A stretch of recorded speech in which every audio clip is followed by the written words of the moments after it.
இருக்கும் டார்கெட் அச்சீவர்ஸின் இனிய வணக்கம். இன்றைக்கி நம்ம பார்க்கக்கூடிய பாடமானது யூனிட் 8 அப்படிங்கிற தமிழ் சமூகம் அப்படிங்கிற பிரிவுக்கு கீழே இருக்கக்கூடிய அறிவியலும் இந்திய பண்பாடும் அப்படிங்கிற 3வது பாடம். அந்த பாடத்திலேருந்து இன்றைக்கி நம்ம 2வது பார்ட் வீடியோ தான் பார்க்க போகிறோம். நீங்கள் நம்ம சேனலுக்கு புதுசுனா மறக்காமல் நம்ம சேனலை சப்ஸ்கிரைப் பண்ணுங்கள். பக்கத்தில் இருக்கக்கூடிய பெல் ஐக்கானையும் கிளிக் பண்ணுங்கள். இதை உங்கள் ஃப்ரெண்ட்ஸுக்கும் ஷேர் பண்ணுங்கள். வீடியோக்குள்ளே போகலாம். ஃபஸ்ட் கொஸ்டின் பாருங்கள். ஆய் ஆண்டிரன் எனும் குறுநில மன்னன் தன்னை நாடி வந்த புலவர்களுக்கு வாரி வழங்கிய யானைகளின் எண்ணிக்கை வான்மீன் பல பூப்பினும் ஆனாது மண்ணே என கூறியவர் யாருன்னு கேட்டிருக்காங்க. அப்படி சொன்னது யார் அப்படின்னு பார்த்தீங்கன்னா முடமோசியார். யார் அப்படின்னு பார்த்தீங்கன்னா முடமோசியார். ஏன் அவர் அப்படி சொல்லணும் அப்படின்னா, இந்த ஆய் ஆண்டிரன் அப்படின்ற குறுநில மன்னன் தன் நாடி வந்த புலவர்களுக்கு என்னத்தை பரிசாக கொடுத்துருக்கிறாரு அப்படின்னு பார்த்தீங்கன்னா யானைகளை கொடுத்துருக்கிறாரு. அப்படி அவர் கொடுத்த யானைகளை கவுண்ட் பண்ணோம் அப்படின்னா அது விண்மீன்கள். அதை தான் வான்மீன் அப்படின்னு சொல்லியிருக்கிறாங்க. விண்மீன்கள் எவ்வளவு பூத்தாலும் அதெல்லாம் பத்தாது, அந்த அளவுக்கு அவர் யானைகளை கொடுத்துருக்காருன்னு சொன்னது யார்? முடமோசியார். இது ஆய் ஆண்டிரன் எனும் குறுநில மன்னனுடைய கொடைத்தன்மையை பற்றியதாக அமைகிறது. அப்போது முதலாவது கேள்விக்கான பதில் ஆய் ஆண்டிரன். 2வது கேள்வி. மன்னர்களில் கொடை வள்ளல்களாக திகழ்ந்து விளங்கியதை கூறும் திணை. மன்னர்களின் கொடை வள்ளல்களாக திகழ்ந்து விளங்கியதை சொல்லக்கூடிய திணை எதுன்னு கேட்டிருக்காங்க. பாடான் திணை. இந்த பாடான் திணையை நம்ம எப்படி பிரிப்போம்? பாடு கூட்டல் ஆண் கூட்டல் திணை அப்படின்னு பிரிப்போம். பாடப்படும் ஆண்மகனினுடைய வீரம், வெற்றி, வலிமை, புகழ், பெருமை, கொடை இதெல்லாத்தையும் பற்றி பாடக்கூடிய திணையாக இது இருக்கிறதுனால பாடான் திணை. அடுத்ததாக 3வது கேள்வி. கீழ்கண்டவற்றுள் காவல் மரம் அல்லாதது எது அப்படின்னு கேட்டிருக்காங்க. அது என்னங்க காவல் மரம் அப்படின்னா, ஒவ்வொரு மன்னருக்கும் ஒவ்வொரு மரத்தையும் அவங்களோட வெற்றியை சிறப்பிக்கக்கூடிய மரங்களாக போற்றுவாங்க. ஃபார் எக்ஸாம்பிள் எப்படி சொல்லணும் அப்படின்னா, இப்போ ஒரு குறுநில மன்னராக இருக்கார் அப்படின்னா அவருக்கு வேங்கை ஒரு வெற்றியை சிறப்பிக்கக்கூடிய மரம். வேங்கை மரம் அப்படின்னாலே அந்த மன்னருக்கு தான் அப்படின்னு வச்சுக்கோங்களேன். இப்போ பாரினே வச்சுக்கோங்க ஒரு உதாரணத்துக்கு. பாரி மன்னனுக்கு ஒரு வேங்கை மரம். இந்த வேங்கை மரத்தை யார் வெட்டிட்டாங்கன்னா அது பாரியினுடைய அந்த மானமுடைய அந்த மரப்பண்பை டெஸ்ட் பண்ணதுக்கு சமம். இதை வெட்டிட்டா அவரை வெட்டினது மாதிரி. அப்போ இதை என்ன பண்ணணும்? வெட்டாமல் காவல் காக்கணும். அந்த காவல் காக்கிறதுக்கு பேர் என்னதுன்னா கடிமரம் அப்படின்னு பேர். அந்த மரத்தை பற்றி தான் இங்கே சொல்லியிருக்காங்க, காவல் மரம். இப்போ இந்த காவல் மரங்களாக இருக்கக்கூடிய 3 மரங்கள் எதுன்னு பார்த்தீங்கன்னா வேம்பு, வேங்கை, வேம்பு, புன்னை. எது இல்லை அப்படின்னு பார்த்தீங்கன்னா வேலம் கிடையாது. கேள்வி என்ன கேட்டிருக்காங்க? கீழ்கண்டவற்றுள் காவல் மரம் இல்லாதது எதுன்னு கேட்டிருக்காங்க. வேலம். சரிங்களா? அதாவது வேந்தர் ஒவ்வொருவருக்கும் ஒவ்வொரு மரத்தையும் அவங்களோட வெற்றியை சிறப்பிக்கும் மரமாக போற்றுவாங்க. அது இரவு பகலாக காவல் காக்கப்படுறதுனால அதுக்கு பேர் கடிமரம். அதை என்ன பண்ணணும் அப்படின்னா வெட்டுப்படாமல் காக்கிறது தான் மானமுடைய வேந்தருக்கு மரப்பண்பு அப்படின்னு சொல்லியிருக்கிறாங்க. சரிங்களா? 4th question. ஆவும் ஆணீர் பார்ப்பன மாக்களும் பெண்டீரும் பிணியுடையீரும் பேணி தென்புல வாழ்நர்க்கு அருங்கடன் இருக்கும் பொன்போர் புதல்வர் பெறா தீரும் எம் அம்பு கடிவிடுதும் நும்மரம் சேர்மீன் அப்படின்னு சொல்லியிருக்கிறாங்க. இது என்ன அப்படின்னா வீரம் பற்றியது.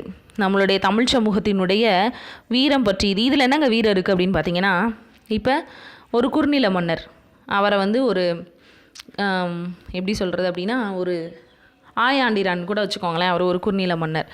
இன்னொரு இந்த சைடு இருக்கிறது வல்வில் ஓரின்னு வச்சுக்கோங்க. இந்த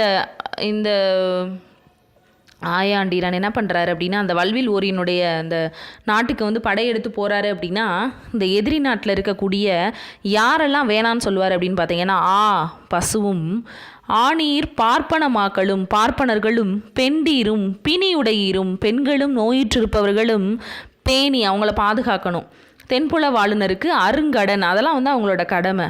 இன்னொருத்தர் யார் அப்படின்னு பார்த்தீங்கன்னா பொன்போர் புதல்வர்கள் பெறாதவர்களும் மக்கள் பேர் இல்லாதவர்களையும் பாதுகாப்பும் அவங்களுடைய கடமை. அப்போ இந்த மாதிரி இருக்கிறவங்க எதிர அவங்கள என்ன சொல்லிடுவாங்க? நீங்கள்லாம் போய் நாங்கள் போர் தொடுக்க வர்றோம், ஒரு பாதுகாப்பான இடத்துல இருந்துக்கோங்கன்னு சொல்லிடுவாங்க. இது தமிழர்களினுடைய வீரத்தை பற்றிய புறநானூற்று கூற்று. 5வது கேள்வி. எவ்வளி நல்லவர் ஆடவர் அவ்வளி நல்லை வாழிய நிலனே என கூறியது அவ்வை. இது புறநானூறு பாடலினுடைய ஒரு வரி. புறப்பாடல் அப்படின்னு சொல்லுவாங்க. அவ்வை பாடிய ஒரு புறப்பாடல். சரிங்களா? இது என்ன சொல்லியிருக்கிறாங்க அப்படின்னா மன்னன் எவ்வளியோ மக்கள் அவ்வளியே அப்படின்னு சொல்லியிருப்பாங்க. 5வதுக்கு ஆன்சர் அவ்வை. அதே பாட்டு தான் 6வது பாட்டும். எவ்வளி நல்லவர் ஆடவர் அவ்வளி நல்லை வாழிய நிலனே என கூறும் நூல் புறநானூறு. இந்த புறநானூற்று பாடலை பாடியவர் அவ்வை. சரிங்களா? அடுத்தது 7வது கேள்வி. பாடினி விரலி என்போர் டேஷ் கலைகளில் சிறந்து விளங்கினர். நமக்கு இந்த வார்த்தையிலே தெரிஞ்சிடும். பாடினா பாட்டு பாடுறவங்க, விரலினா ஆடுறவங்க. சரிங்களா? இவங்க ஆடல் பாடல் ரெண்டுலேயுமே. அப்போ ஃபஸ்ட்டு கொஷின் பாருங்கள், ஃபஸ்ட் ஆப்ஷன் வந்து ஆடல் மட்டும் கொடுத்துருக்குறாங்க. இரண்டாவது பாடல் மட்டும், மூன்றாவது ஆடலை தான் சொல்லியிருக்காங்க, நாலாவது மற்றுமா. அப்போ நாலாவது தான் ஆன்சர், மற்றுமா. அடுத்து பாருங்கள், மயக்குறு மக்களை இல்லாருக்கு பயக்குறை இல்லை தாம் வாழும் நாளே என கூறும் நூல் எது அப்படின்னு கேட்டிருக்காங்க. மயக்குறு மக்களை இல்லோருக்கு அப்படின்னா, மயக்குறு மக்கள் அப்படின்னா மழலை தான் மொழி இனிது அப்படின்னு சொல்லுவாங்க. அந்த மழலையினுடைய மொழியை அறியாத மக்கள் செல்வம் இல்லாதவர்கள் எப்படி சொல்லியிருக்கிறாங்க, பயக்குறை இல்லை தாம் வாழும் நாளே. அவங்களுக்கு வந்து இப்போ ஒரு குழந்தை இருக்குன்னா அந்த குழந்தைய எப்படி உருவாக்கணும், எப்படி வளர்க்கணுன்ற பயம் பெற்றோர்களுக்கு இருக்கும். அந்த குறையே இல்லாமல் இருக்கிறது யார்? இந்த மாதிரி மக்கள் பேர் இல்லாதவர்கள் தான். அதுதான் இதில் சொல்லியிருக்கிறாங்க. இதுவும் புறநானூற்று பாடல். அதாவது மக்கள் பேர் அப்படிங்கிறது சமுதாய கடமை அப்படின்னும், மக்கள் பேர் உயர்ந்த பேர் அப்படின்னும் இதில் வந்து சொல்லியிருப்பாங்க. சரிங்களா? ஸோ இதுக்கு ஆன்சர் வந்து புறநானூறு. அடுத்ததாக 9வது கேள்வி, புலியிருந்து தங்கி சென்ற கற்குகையாக அவனை ஈன்ற வயிறு மட்டும் இங்கு உள்ளது. அவனை காண வேண்டுமானால் போர்க்களத்தில் தான் பார்க்க முடியும். இந்த கூற்று ஃபஸ்ட்டு எதை பற்றினது அப்படின்னு பார்த்தீங்கன்னா வீரத்தை பற்றியது. தமிழ் சமூகத்தினுடைய வீரம் என்ன அப்படின்னா, இப்போது போர், அந்த மாதிரி போருக்கு போகிறது அப்படிங்கிறது ஒவ்வொரு குடிமகனினுடைய கடமையாக பார்க்கப்பட்டுச்சு. அதாவது போரில் வந்து புறமுதுகு காட்டி ஓடி வர்றதோ, முதுகில் அம்பு வாய்ந்து சாகிறதோ வந்து அவங்க வந்து ஒரு மானத்துக்கு இழுக்குன்னு கருதுனாங்க. அப்படி இருக்கும்போது இப்போ புலி இருக்குதுன்னு வச்சுக்கோங்களேன், புலியனுடைய அந்த தோல், அது பேர் என்ன, முடியோ அல்லது ஏதோ ஒன்று இருக்கிறத வச்சு அந்த கால் தடத்தையோ வச்சு தான் அந்த குகையில் புலி இருந்திருக்கு அப்படின்னு நம்ம தெரிஞ்சுக்கலாம். அப்படி புலி இருந்து சென்ற கற்குகை மாதிரி அவனை ஈன்ற வயிறு மட்டும்தான் இருக்குது, புலி இல்லை, புல்ல இல்லை. அவனை எங்கே பார்க்கணுமா, அவனை காண வேண்டுமானால் போர்க்களத்தில் போய் பாருங்க அப்படின்னு சொல்லியிருக்காங்க. இது புறநானூற்று வரிகள். சரிங்களா? 10வது கேள்வி, விருந்தோம்பல் கைகூடாத வாழ்க்கையை விருந்து கண்டு ஒழிக்கும் திருந்தா வாழ்க்கை என கூறும் சங்ககால புலவர் யாருன்னு கேட்டிருக்காங்க. பெருங்குன்றார் கிழார். சரிங்களா? விருந்தோம்பல் கைகூடாத வாழ்க்கையை விருந்து அப்படின்றது வந்து விருந்தினர் கண்டு ஒழிக்கும் திருந்தா வாழ்க்கை. நம்மளுடைய வாழ்க்கை முறைகளை விருந்தோம்பலும் நம்மளுடைய ஒரு தலையாக கடமையாக நம்ம என்ன பண்ணணும் அப்படின்னா எடுத்துக்கணும். சரிங்களா? அந்த காலத்துல வந்து வெளியில் இருந்த திண்ணைகள் வந்து விருந்தோம்பலுக்கு ஒரு சிறந்த எடுத்துக்காட்டுகளாக இருந்தது. விருந்தோம்பல் கைகூடாத வாழ்க்கை அப்படின்னா விருந்தினரே வீட்டுக்கு வரலன்னு வச்சுக்கோங்களேன், விருந்தினர் கண்டு ஒழிக்கும் திருந்தா வாழ்க்கை அப்படின்னு சொல்லுவாங்களாம். விருந்தினரே வரக்கூடாது அப்படின்னு நினைக்கிற அளவுக்கு அந்த வாழ்க்கை வந்து இருக்குது. அப்போ அந்த வாழ்க்கையை வந்து இவங்க மாற்றிக்கணும். இது பெருங்குன்றர் கிழாருடைய ஒரு பாட்டு. அடுத்து 14 கீழ்கணக்கு நூல்களில் அறக்கருத்துக்களை கூறும் நூல்களின் எண்ணிக்கை எத்தனைன்னு கேட்டிருக்காங்க. 14 கீழ்கணக்கு நூல்னால் அதில் 18 நூல். இதில் 11 நூல் என்ன நூல் அப்படின்னு பார்த்தீங்கன்னா அறநூல். சரிங்களா? 11 நூல் அறநூல். அதுக்கப்புறம் இதில் மீதி எத்தனை இருக்குது அப்படின்னு பார்த்தீங்கன்னா 7 இருக்கும். அந்த 7ல் 6 வந்து அகநூல் அப்படின்னும் 1 வந்து புறப்பொருள் சார்ந்த நூல் அப்படின்னு சொல்லுவாங்க. சரிங்களா? முதல்ல இந்த 14 கீழ்கணக்கு நூல்கள் என்னென்ன அப்படின்னு பார்த்தீங்கன்னா நாலடியார், நான்மணி கடிகை, இன்னா 40, இனியவை 40, கார் 40, களவழி 40, ஐந்திணை 50, ஐந்திணை 70, திருக்குறள், திருகடுகம், ஆசாரக்கோவை, பழமொழி 400, ஏலாதி, இந்த மாதிரி இருக்கக்கூடிய 18 நூல்களை வந்து இதில் சொல்லியிருப்பாங்க. சரிங்களா? இதில் அறக்கருத்துக்களை கூறும் நூல் எத்தனை அப்படின்னு பார்த்தீங்கன்னா 11 நூல்கள். சரிங்களா? 14 கீழ்கணக்கு நூல்கள் என்பது எத்தனை நூல்களை உடையது? 12வது கேள்வி. இப்போ தான் நம்ம பார்த்தோம். 18 நூல்களை உடையது. 13, உண்டால் அம்மை இவ்வுலகம் இந்திரர் அமிழ்தம் இயைவதாயினும் இனிதென தமியர் உண்டலும் என தொடங்கும் பாடல் இடம்பெற்றுள்ள நூல் எது அப்படின்னு கேட்டிருக்காங்க. அதாவது சங்ககால மக்களுக்கு தேவையான பல்வேறு விழுமியங்களை இது என்ன பண்ணுது அப்படின்னா எடுத்து சொல்லுது. சரிங்களா? சங்ககால மக்களுக்கு தேவையான பல்வேறு விழுமியங்கள் எடுத்து சொல்லுது.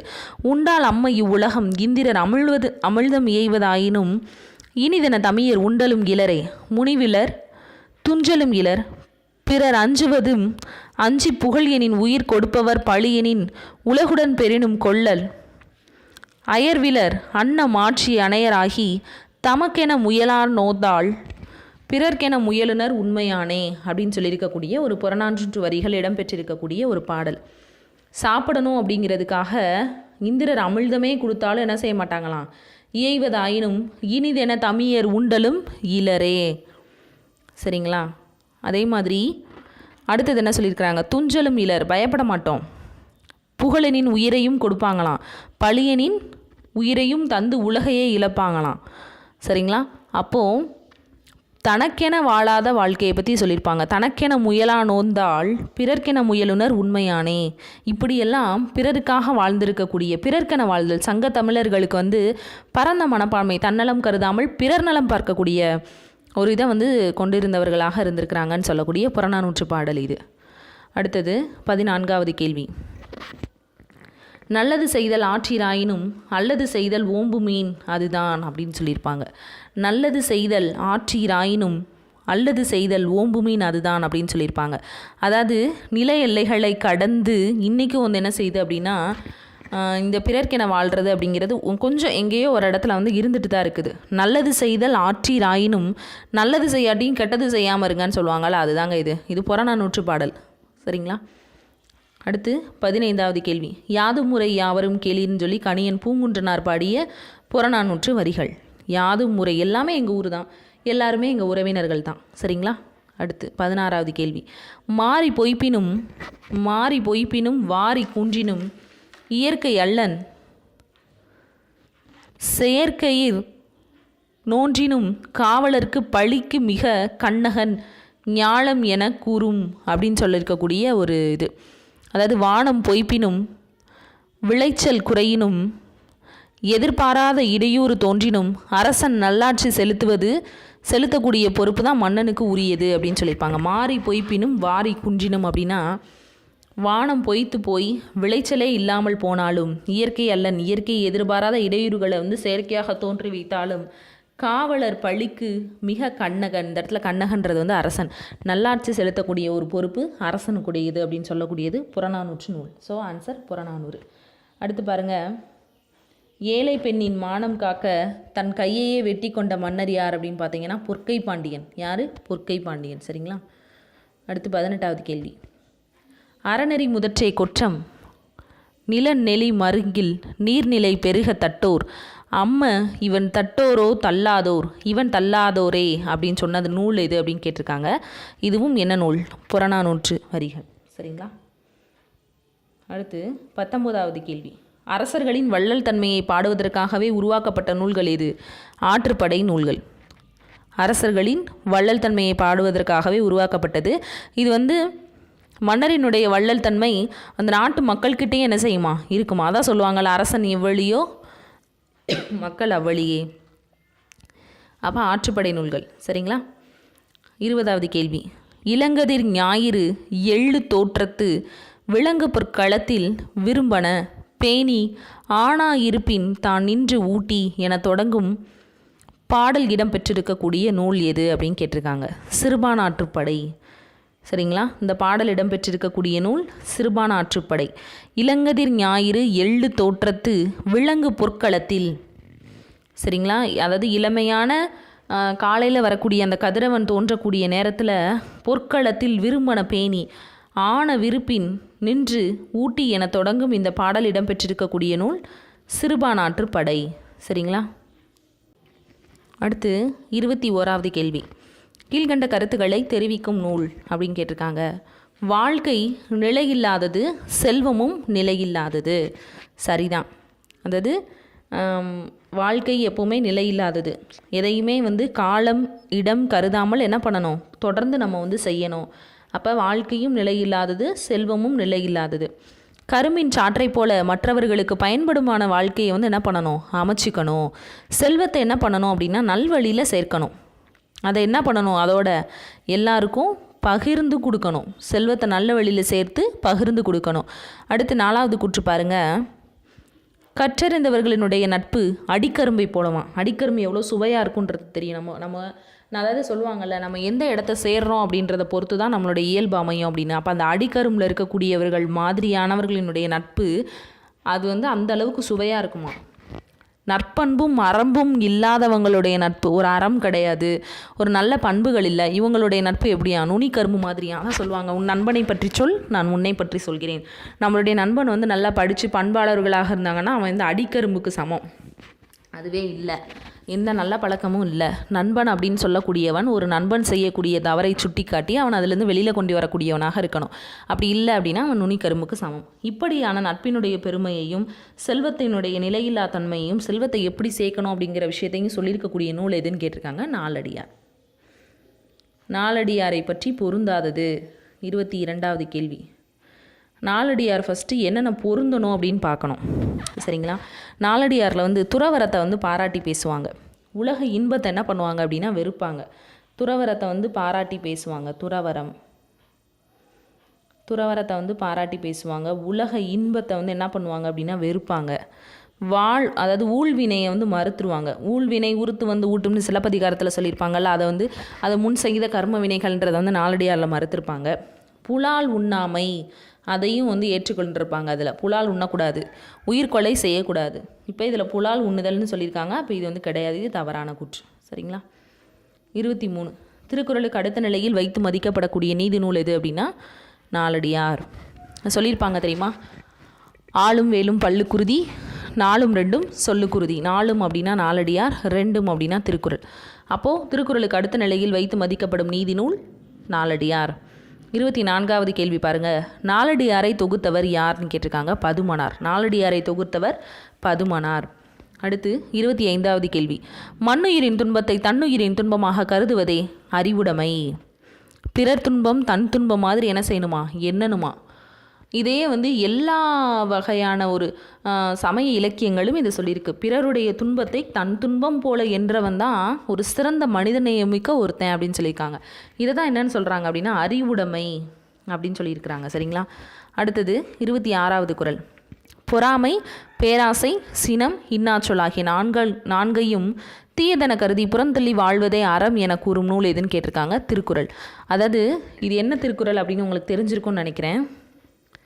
அழுக்காறுனா போராமை, அவா பேராசை, அழுக்காறு அவா வெகுளி இன்னாச்சொல் இவை நான்கும் இழுக்கா இயன்றது அறம் அப்படின்னு சொல்லக்கூடிய 35வது குறள், சரிங்களா? 35வது குறள் 30வது அதிகாரத்தை சேர்ந்தது, சரிங்களா? அடுத்தது 27 11 கீழ்கணக்கு நூல்களில் முதலாவதாக வைக்கப்பட்டுள்ள நூல் நாலடி நான்மணி கடிகை. அப்போ நாலடியார் தான் ஃபஸ்ட்டு. அடுத்து நம்ம அப்போலே பார்த்தோம், 18ல் 11 அறநூல்கள் அப்படின்னு பார்த்துட்டோம். மீதி இருக்க அந்த 11ல் 6 வந்து அகப்பொருள்னும் 1 புறப்பொருள்னு. 11 கீழ்கணக்கு நூல்களில் புறப்பொருள் சார்ந்த நூல்கள் வந்து 1. 29 அகப்பொருள் சார்ந்த நூல் வந்து 6. 30 கீழ்கண்டவற்றும் நன்னூலில் சொல்லாதது. ஃபஸ்ட்டு கூற்று என்ன சொல்லியிருக்காங்க, ஒரு தடவைக்கு பலமுறை படித்தாலே என்ன கிடைக்குமா, முழு அறிவு கிடைக்குமா? அப்போ முதலாவது கூற்று சரி. ஒரு தடவைக்கு என்ன செய்யணும், பல தடவை படிக்கணுமா? ஆசிரியர் கூறுவதை அப்படியே உள்வாங்கி கொண்டால் கால் பகுதி அறிவு கிடைக்குமா, சரிங்களா? அடுத்து 3வது கூற்று. உடன் பயில்வோருடன் அதை பற்றி உரையாடினால் கால் பகுதியும், உடன் பயிலும் மாணவரும் கற்றோர் நிறைந்த அவையிலும் விரித்துரைக்கும் போது மீதி அரை பகுதியுமாக அறிவு நிறைவடையும் அப்படின்னு சொல்லியிருக்காங்க. நல்லா கவனிங்க. டீச்சர் சொல்லும் போது ஒரு ஹாஃபுங்க, டீச்சர் சொல்லும் போது ஒரு கால் பகுதி அறிவு தான் கிடைக்குங்க. பாருங்களேன், டீச்சர் சொல்கிறத அப்படியே கேட்டால் எத்தனை பகுதி அறிவு கிடைக்கும், கால் பகுதி. நம்ம 25%ன்னு வச்சுக்கோங்க. மீதி என்ன இருக்குது, உடன் பயில்வோருடன் அது பற்றி உரையாடினால் ஒரு கால் பகுதியும். உங்கள் கூட படிக்கிறவங்கள அதுக்கு தான் சொல்லுவாங்க குரூப் டிஸ்கஷன் வச்சு படிங்க அப்படின்னு சொல்லிட்டு. இப்போ நீங்கள் ஒரு கருத்தை சொல்லுவீங்க, அதுக்கு எதிராக ஒரு கருத்தை அவங்க சொல்லும்போது ஒரு பொருள் பற்றிய 2-3 கருத்துக்கள் நம்ம அதில் தெரிஞ்சுக்கிட்டு அது மூலமாக நம்ம உண்மையை புலப்படுத்த முடியும். ஸோ இது இப்போ ஒரு கால் பகுதி, இப்போ ஒரு 25. உடன் பயிலும் மாணவரும் கற்றோரும் நிறைந்த அவையில் விரித்து உரைக்கும் போது நம்ம ஃப்ரெண்டோட டிஸ்கஸ் பண்ணிட்டா பத்தாது. நம்ம ஃப்ரெண்ட்ஸு வித் வந்து நம்ம டீச்சர்ஸ் அல்லது ஒரு ஹையர் அஃபீஷியல்ஸ் இருக்கிற ஒரு அவையில் தயங்காமல் நம்ம படித்ததை சொல்லும் போது தான் மீதி 50% நம்ம பற்ற கல்வி முழுமையடையும், 100% முழுமையடையும் அப்படின்னு சொல்லியிருக்கிறாங்க. அடுத்து பாருங்கள். கலர் நிலத்திலே விளைந்தாலும் உப்பை நல்ல விளைநிலத்திற்கு பிறகு நெல்லுக்கு இணையாகவே கருதுவர் அப்படின்னு சொல்லியிருக்காங்க. கேள்வி என்ன கேட்டிருக்காங்க, நன்னூலில் சொல்லாதது எதுன்னு கேட்டிருக்காங்க. முதல் கூற்று நன்னூல் கூற்று தான், 2வது கூற்று நன்னூல் கூற்று, 3வது கூற்றும் நன்னூல் கூற்று. இந்த 4வது கூற்று நாலடியாரின் கூற்று. 4வது கூற்று நாலடியார் இருக்குல்ல, அந்த பாடலினுடைய கூற்று. நாலடியார் அதில் இருக்கக்கூடிய பாடல்களினுடைய கூற்று அப்படின்னு சொல்லியிருக்காங்க, சரிங்களா? அதாவது கலர் நிலத்திலே விளைந்தாலும் உப்பை நல்ல நிலத்திலே விளைந்த பிறகு நெல்லுக்கு இணையாகவே என்ன செய்யணுமா? கருதணுமா? சரிங்களா? ஓகே. அப்போ பிறப்பை கொண்டு ஒருவரை உயர்ந்தவராகவோ தாழ்ந்தவராகவோ என்ன செய்யக்கூடாதான்? கருதக்கூடாதான். கலர் நிலத்தில் விளைஞ்சாலும் உப்பை நல்ல நிலத்தில் விளைஞ்சதுக்கு அப்புறமா நெல்லுக்கு இணையாக என்ன செய்யணும்? கருதணும்னு சொல்லுவாங்க. இது நாலடியாரினுடைய கூற்று. சரிங்களா? அடுத்தது 31வது கேள்வி. ஆசிரியர் மாணவர் உறவு எவ்வாறு இருக்க வேண்டும்? நெருப்பில் குளிர் காய்கிறது மாதிரி என்ன செய்யணுமா? ஆசிரியர் மாணவர் உறவு என்ன செய்யணும்? இருக்கணும் அப்படின்னு சொல்லியிருப்பாங்க. அது என்னங்க ஆசிரியர் மாணவர் உறவு நெருப்பில் குளிர் காய்கிறது மாதிரி இருக்கணும் அப்படின்னா, அகலாமலும் அணுகாமலும் என்ன செய்யணுமா? இருக்கணுமா? கற்றல் கற்பித்தல் பணி சிறப்பணும் அப்படின்னா இந்த மாதிரி இருக்கணுமா? நெருப்பில் எப்படி குளிர் காயணும்? நெருப்பு இருக்கிற வரைக்கும் தான் நம்மளுக்கு அந்த குளிர் தெரியாது. ஸோ அந்த குளிர் போயிடுச்சுன்னா அந்த நெருப்புக்கு அவசியமே இருக்காது. அப்போ அந்த நெருப்பும் குளிரும் காய்கிறது மாதிரி, நெருப்பில் குளிர் காய்கிறது மாதிரி ஆசிரியர் மாணவரினுடைய உறவு அகலாமலும் அணுகாமலும் என்ன செய்யணுமா? இருக்கணும் அப்படின்னு சொல்லியிருக்காங்க. இப்போ நம்ம கேட்டிருக்கக்கூடிய கொஷின்ஸில் உங்களுக்கு ஏதாவது டவுட்ஸ் இருந்ததுன்னா நீங்கள் உடனே எனக்கு வாட்ஸ்அப்பில் சொல்லுங்கள், அல்லது கீழே கமெண்ட் செக்ஷனில் சொல்லுங்கள். மீண்டும் அடுத்த வீடியோவில் நாங்கள் உங்களை சந்திக்கிறோம். இந்த நாள் இனிய நாளாக அமையட்டும். நன்றி, வணக்கம்.